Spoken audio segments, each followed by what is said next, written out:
നമസ്കാരം. ഇറാനിൽ നിന്നുള്ള അമേരിക്കൻ സൈനിക പിന്മാറ്റം വളരെ വേഗത്തിലുണ്ടാകുമെന്നും എന്നാൽ ആവശ്യമെങ്കിൽ മിന്നൽ ആക്രമണങ്ങൾക്കായി തിരിച്ചുവരുമെന്നും പ്രസിഡന്റ് ഡൊണാൾഡ് ട്രംപ് വ്യക്തമാക്കി. നാറ്റോ സഖ്യത്തിൽ നിന്നും അമേരിക്കയെ പിൻവലിക്കുന്ന കാര്യം താൻ ഗൗരവമായി ആലോചിക്കുന്നുണ്ടെന്നും അദ്ദേഹം ആവർത്തിച്ചു.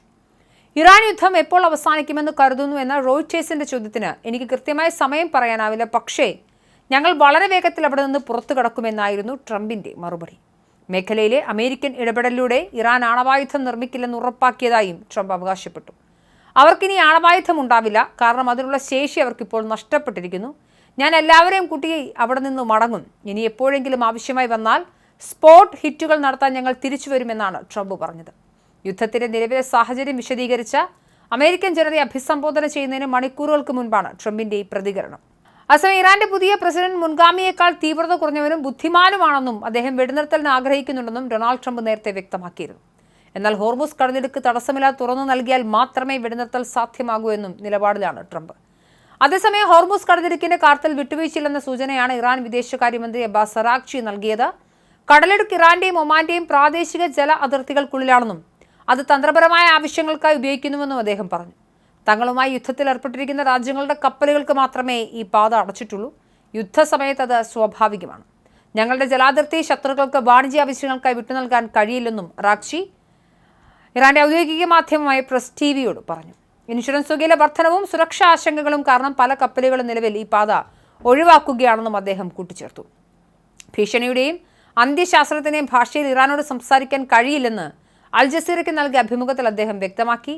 സ്വയം പ്രതിരോധിക്കുന്നതിന് ഞങ്ങൾ യാതൊരു സമയപരിധിയും നിശ്ചയിച്ചിട്ടില്ലെന്നും അദ്ദേഹം പറഞ്ഞു. ഫെബ്രുവരി 28-ന് യുദ്ധം ആരംഭിച്ചതു മുതൽ യുദ്ധം ഉടൻ അവസാനിക്കുമെന്ന് പറയുന്നതിനൊപ്പം തന്നെ സംഘർഷം വ്യാപിപ്പിക്കുമെന്നും മുന്നറിയിപ്പും ട്രംപ് നൽകുന്നുണ്ട്. അതിനിടെ ആയിരക്കണക്കിന് അധിക അമേരിക്കൻ സൈനികർ പശ്ചിമേഷ്യയിലേക്ക് നീങ്ങുന്നത് വലിയ ചർച്ചകൾക്കും വഴിവെച്ചിട്ടുണ്ട്. ഹോർമുസ് കടലിടുക്ക് തങ്ങളുടെ പൂർണ്ണവും നിർണായകവുമായ നിയന്ത്രണത്തിൽ തുടരുമെന്നും ഇറാന്റെ ഇസ്ലാമിക് റവല്യൂഷണറി ഗാർഡ് കോർപ്സ് വ്യക്തമാക്കിയിട്ടുണ്ട്. തന്ത്രപ്രധാനമായ ഈ സമുദ്രപാത തുറന്നു നൽകുന്നതുമായി ബന്ധപ്പെട്ട് അമേരിക്കൻ പ്രസിഡന്റ് ഡൊണാൾഡ് ട്രംപ് മുന്നോട്ട് വെച്ച നിർദ്ദേശങ്ങളെ പരിഹാസ്യമായ പ്രകടനമെന്ന് വിശേഷിപ്പിച്ചാണ് ഇറാൻ ഇത് തള്ളിക്കളഞ്ഞത്. ഇറാൻ ഔദ്യോഗിക ടെലിവിഷനിലൂടെ പുറത്തുവിട്ട ശക്തമായ പ്രസ്താവനയിൽ കടലിടുക്കിലെ സാഹചര്യം തങ്ങളുടെ നാവികസേനയുടെ ഉറച്ച നിയന്ത്രണത്തിലാണെന്നും സമ്മർദ്ദത്തിന് വഴങ്ങിയോ ചർച്ചകൾ നടത്തിയോ ശത്രുക്കൾക്കായി ഇത് തുറന്നു കൊടുക്കില്ലെന്നും IRGC വ്യക്തമാക്കുന്നു. അമേരിക്കൻ പ്രസിഡന്റ് പരിഹാസ്യമായ പ്രകടനങ്ങൾ കണ്ട് ഈ രാഷ്ട്രത്തിന്റെ ശത്രുക്കൾക്കായി ഹോർമുസ് കടലിടുക്ക് തുറന്നു കൊടുക്കുകയില്ല എന്നാണ് പ്രസ്താവനയിൽ പറയുന്നത്. ഇറാൻ ഭരണകൂടം വെടിനിർത്തൽ ആവശ്യപ്പെടുന്ന ഡൊണാൾഡ് ട്രംപിന്റെ അവകാശവാദം ഇറാൻ വിദേശകാര്യമന്ത്രി സയ്യിദ് അബ്ബാസ് അറാഗ്ചി തള്ളിക്കളഞ്ഞിട്ടുണ്ട്.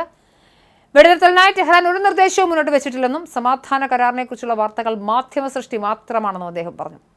ആക്രമണം നടത്തിയവർ ശിക്ഷിക്കപ്പെടുകയും ഇറാൻ അർഹമായ നഷ്ടപരിഹാരം ലഭിക്കുകയും ചെയ്തതുവരെ യുദ്ധം തുടരുമെന്നും അറാഗ്ചി വ്യക്തമാക്കി. ഹോർമുസ് കടലിടുക്കിന്റെ ഭാവി തീരുമാനിക്കേണ്ടത് ഇറാന്റെയും ഒമാന്റെയും മാത്രം അധികാരമാണെന്നും ബാഹ്യശക്തികൾക്ക് അതിൽ സ്ഥാനമില്ലെന്നും അദ്ദേഹം പറഞ്ഞു. അതേസമയം നയതന്ത്ര ചർച്ചകൾക്ക് ഇറാൻ തയ്യാറാണെന്ന സൂചനകൾ പുറത്തു വരുന്നുണ്ട്. റഷ്യ ഒരു മധ്യസ്ഥനായി സ്വീകരിക്കാൻ തയ്യാറാണെന്ന് ഇറാന്റെ പ്രതിനിധി അറിയിച്ചതായും റിപ്പോർട്ടുണ്ട്. ആഗോള എണ്ണ വിപണിയുടെ ജീവനാഡിയായ ഹോർമുസ് കടലിടുക്കിന്റെ നിയന്ത്രണത്തെ ചൊല്ലി വാഷിംഗ്ടണും ടെഹ്റാനും നിലപാട് ഘടിപ്പിച്ചതോടെ മേഖലയിൽ സംഘർഷം അതീവ ഗുരുതരമായി തുടരുകയാണ്.